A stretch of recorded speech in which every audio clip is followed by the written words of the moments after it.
कल मेरे एक साथी ने फिर मुझसे बोला कि वो किसी सुपरमार्केट में गया, बहुत सुंदर कपड़े थे और उसके मन में ये आकांक्षा आ गई कि मुझे भी ये सुंदर कपड़े खरीदने हैं। देखिए, जब शब्दों का अपहरण हो जाए तो बहुत ज़्यादा जागरूक होने की ज़रूरत है, क्योंकि शब्द कहीं से भी घूमकर प्रवेश कर जाते हैं और यदि उन शब्दों का अपहरण कर लिया जाए और उनके साथ एक गलत अर्थ जोड़ दिया जाए, तो ये कुछ सुपरसोनिक मिसाइल के जैसे हैं। मतलब कब आके हमारे अंतःकरण को घायल कर दें, ये पता नहीं चलता। तो सुंदर क्या है, आकर्षण क्या है, सौंदर्य क्या है, आकर्षण क्या है? कोई चीज़ या तो सुंदर हो सकती है या हमें आकर्षित कर सकती है। सुंदर चीज़ भी आकर्षित करती है, लेकिन आकर्षित करने वाली चीज़ सुंदर हो, ये तय नहीं होता है। जो आकर्षण होता है वो बेसिकली हमारे मन का एक गुण है कि जब भी कुछ नया नवेला दिखे जिसमें कोई डर की संभावना नहीं हो, तो हम उसकी तरफ आकर्षित होते हैं, उसको देखते हैं। और वो भी मन की एक गुण है कि जब हम आकर्षण करने वाली चीज़ों को देखें थोड़ा गौर से, थोड़ा दूर से, तो कुछ समय बाद पता चल जाए कि भैया उसके पीछे कोई राक्षस तो नहीं छुपा हुआ है। लेकिन आज आकर्षण बहुत तीव्र हो गया है। मतलब अब पहले क्या है कि पहलवानी करनी हो तो हाथ से हाथ लड़ाना हो तो अलग बात है, लेकिन कोई आके गोली दाग दे तो अच्छे से अच्छा पहलवान भी कुछ नहीं कर सकता।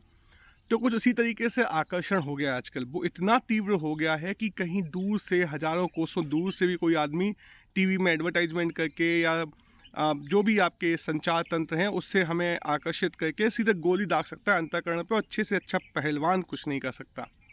तो आकर्षण जो होता है वो समय के साथ कम होता जाता है, क्योंकि हमारे मन को वो नूतनता नहीं मिलती, तो आकर्षण कम होता चला जाता है। जबकि सौंदर्य जो होता है वो हमें धीरे धीरे प्रदर्शित होता है। मतलब सौंदर्य एकदम से आपको आके बोले कि आओ आकर्षित हो जाओ, ऐसा नहीं है। सौंदर्य की खोज करनी पड़ती है, आकर्षण खुद हमें ढूंढते ढूंढते आ जाता है। कुछ ऐसा मान लीजिए कि सौंदर्य में जुड़ाव होता है। जब हम किसी चीज़ को सुंदर देखते हैं तो हम प्रकृति से जुड़ जाते हैं, हम लोगों से जुड़ जाते हैं, हम वर्तमान से जुड़ जाते हैं। और आकर्षण में तोड़ होता है, हम लोगों से टूट जाते हैं, हम वर्तमान से टूट जाते हैं, हम प्रकृति से ट्यून आउट हो जाते हैं। तो आज यदि हमें आकर्षण से अपना बचाव करना है तो हमें अपने दायरे बनाने पड़ेंगे, अपने अपने आप ये कह लीजिए बाउंड्रीज बनानी पड़ेंगी चारों तरफ। क्योंकि बंदूक से यदि गोली दाग रहा है तो चारों तरफ दीवारें भी मजबूत होनी चाहिए, एकदम बुलेट प्रूफ होनी चाहिए। तो ये क्या दीवारें होती हैं? यदि हमें आकर्षण की बंदूक से बचना है, जो हमें तोड़ती है, जो हमें बाद में कस लेती है, तो ऐसे आकर्षण की गोली से बचने के लिए, क्योंकि पहलवानी तो है नहीं कि एक दो लोग हैं, मतलब हजारों लोग चारों तरफ से घेरते हैं। मतलब कभी कार देख लो, घर देख लो, कपड़े देख लो, सोना चांदी देख लो, इतना पर्यटन देख लो, ना जाने कितने आकर्षण हैं। तो आकर्षण से बचाव के लिए दीवारें बनाना बहुत ज़रूरी हैं, और यह दीवारें होती हैं संयम की, यह दीवारें होती हैं ज्ञान की, यह दीवारें होती हैं प्रेम की, और यह दीवारें होती हैं थोड़ा सा तप करने की, और थोड़ा सा चीज़ों को समझने की, जीवन के सार्थकता को समझने की। जब तक हम इस चीज़ें नहीं करेंगे तो आकर्षण की गोलियां आके हमें भेदती रहेंगी, और हमारा अंतःकरण पोला होके किस दिन गिर जाएगा और किस दिन मिट्टी में मिल जाएगा वो हमें पता भी नहीं चलेगा।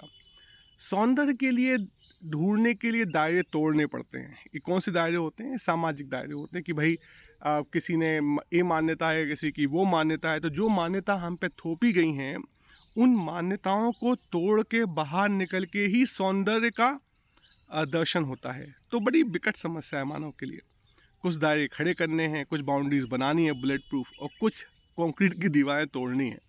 तो बनाने की तो बता दिया कि भाई आप संयम, ज्ञान, प्यार, समझ, इन सब से दीवारें बनती हैं जिससे हम आकर्षण की बुलेट बचाते हैं। लेकिन जो सौंदर्य है उसकी दीवारें तोड़ने का बहुत सिंपल सा उपाय है। उसकी दीवार होती है बेचैनी। मतलब जो जब तक अंदर से बेचैनी नहीं होगी ना, ये कंक्रीट की मान्यताएं जो समाज ने हमारे ऊपर डाल दी है, नहीं तोड़ सकते। तो इस बेचैनी को हम बहुत जल्दी, जैसे कुकर की सीटी होती है, बहुत जल्दी निकाल देते हैं, दाल पक नहीं पाती, तो हम अपनी बेचैनी के साथ रुक नहीं पाते हैं।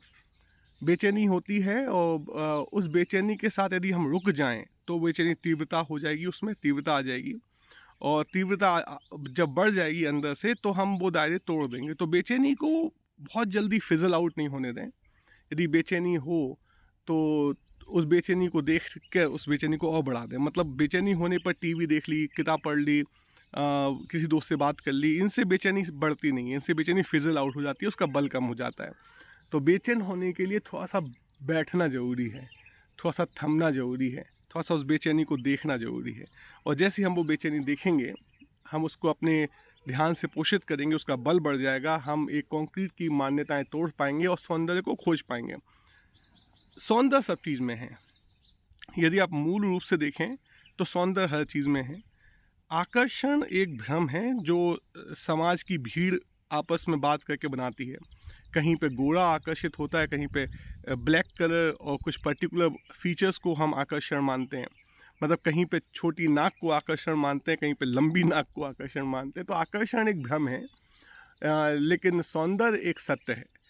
तो वो जो कपड़े थे जिसको हमारा साथी देख के आया था, उस वो आकर्षित तो थे, लेकिन सौंदर्य कहाँ था? सौंदर्य होता तो जुड़ाव होता तो हमें ज़्यादा पैसे खर्च करने में कोई दिक्कत नहीं होती। कोई जुड़ाव है तो अपना ही मान के पैसे देते हैं। लेकिन सीधा सत्यापित करता है कि वो आकर्षण था कि हमें उसको, हमारे साथी को उसको खरीदने के लिए मोल भाव करना पड़ा। तो वो आकर्षण का चीज़ है, क्योंकि यदि आपको सौंदर्य लगेगा किसी चीज़ में तो आप मोल भाव करोगे नहीं ना, आप तो जुड़ जाओगे उस चीज़ से।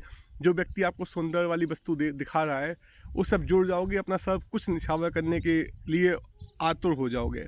तो यदि आपको मोल भाव करना पड़ रहा है किसी चीज़ के लिए, तो वो आकर्षण ही हो सकती है, वो सौंदर्य नहीं हो सकती। आकर्षण प्रकृति का एक तरीका है हमारे ध्यान को खींचने का। और विंडो मतलब गेट, सौंदर्य की खोज भी आकर्षण से स्टार्ट होती है।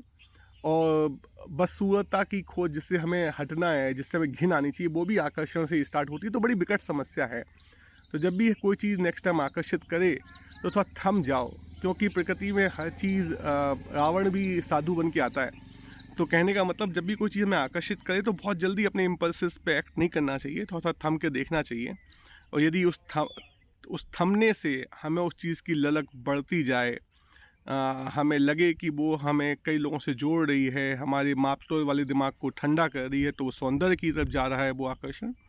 यदि हमारा मेजरमेंट माइंड बढ़ जाता है कि भैया गुणा भाग करना पड़े कि ये चीज़ कैसे मेरी ज़िंदगी में आए, मैं कैसे इसको हथिया लूँ, कैसे इसके लिए पैसे कमा लूँ, क्या कर लूँ क्या ना कर लूँ, मतलब जब जैसे ये जो चीज़ें मापतौल ज़्यादा चलने लगे दिमाग में, थोड़ा सा बेचैनी, लालच बढ़ने लगे, लोभ बढ़ने लगे, तो समझ लीजिए कि वो बदसूरता की तरफ जा रहा है। आज वही बात है कि आज इतना सब करने का मौका नहीं मिलता, क्योंकि बहुत दूर से गोलियां दागी जा रही हैं। तो कृपया करके चाहो तो बाउंड्रीज़ बनाइए। और सौंदर्य की खोज इसलिए करना ज़रूरी है क्योंकि बाउंड्रीज़ बनाने के बाद हमें बाउंड्रीज़ तोड़ना भी कुछ ज़रूरी है, दूसरी वाली, क्योंकि पोषण भी तो चाहिए। घर के अंदर दुबके रहेंगे तो पोषण कैसे मिलेगा? तो संसार में आए हैं तो कुछ बाउंड्रीज़ बनानी पड़ेंगी, कुछ बाउंड्रीज़ तोड़नी पड़ेंगी। बस इतना है कि सौंदर्य को ढूंढने के लिए जो बाउंड्रीज़ तोड़नी है वो कंक्रीट की होती है। आकर्षण से जो बनानी है, बचने के लिए जो बाउंड्रीज़, वो होती मजबूत कंक्रीट से भी ज़्यादा, लेकिन होती लचीली हैं। तो जितने भी मैंने आपको ज्ञान, समझ, संयम, सार्थकता जीवन की, ये सब चीज़ें बताई हैं, बहुत लचीली होती हैं। इसका माल बाहर नहीं मिलता। ये जो लचीलापन होता है समय के साथ ही आता है। तो समय लगाइए, ध्यान लगाइए और आकर्षण के आक्रमण से बचिए। तेरा तुझको अर्पण।